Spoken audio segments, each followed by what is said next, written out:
Okay, where are we? I suppose the response to the liberal view is that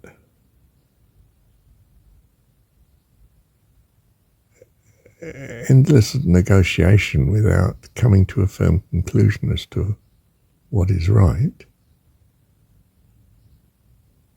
leaves you with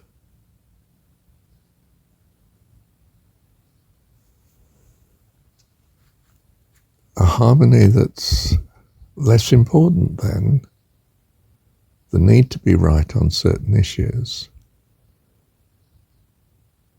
that can make the difference between life and death, happiness and unhappiness.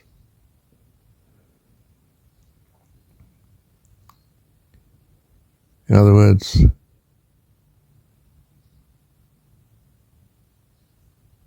some conclusion is vital, and a decision to be made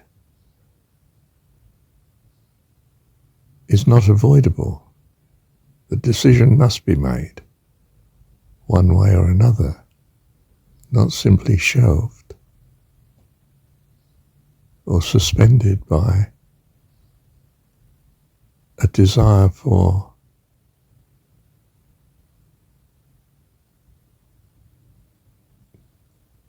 not arguing with each other,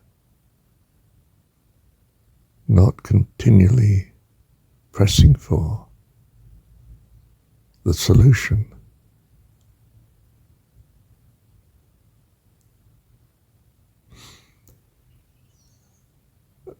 Apart from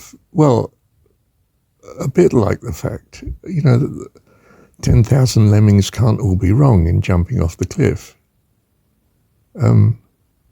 They can be. Jumping off the cliff is catastrophic.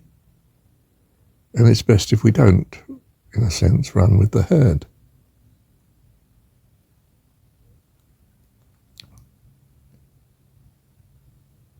It's not simply telling us that the majority is not necessarily right, but agreement is not going to be necessarily right.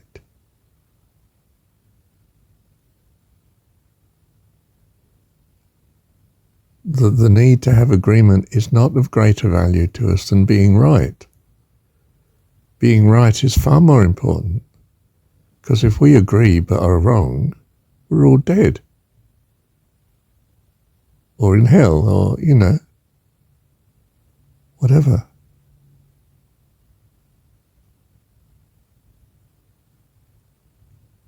We think it's the liberal bit that's wrong. It's the democratic bit that's wrong. You're somehow thinking that the majority of all agreeing is ideal. No. Being right and doing it is ideal, even if the majority, even if we were all in agreement, but wrong.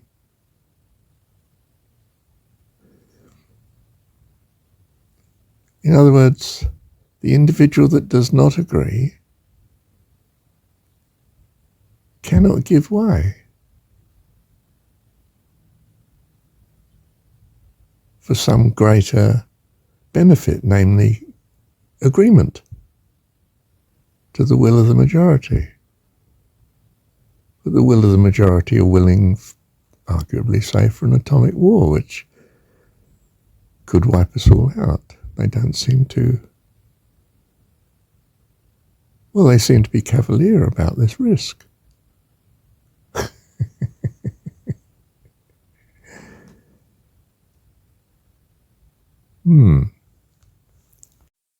Oh, it's very straightforward. Look, if you feel that war can be inevitable, in your view,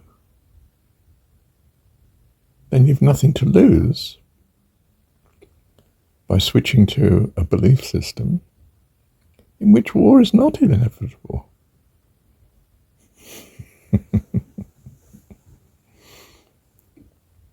I suppose the reply is, well, we don't think it's inevitable, we just think it's a risk, and it's the risk that may curb the other person from using nuclear weapons.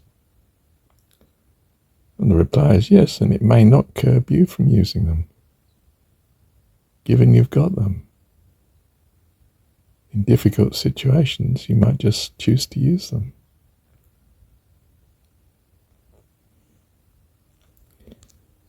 Well, yes, but it's this possibility that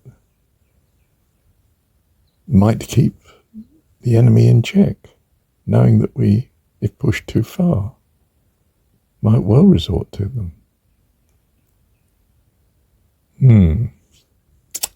I see. Well, it occurs to me that, in as far as the liberals are pragmatic, they may, in the course of time, become in rather less agreement as to what their majority decision is. And if you add that alternative view, such rebels in the camp will vote with the opposition. Unless, of course, you've so marginalised the opposition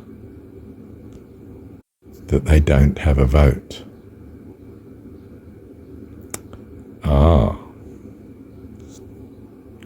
I see.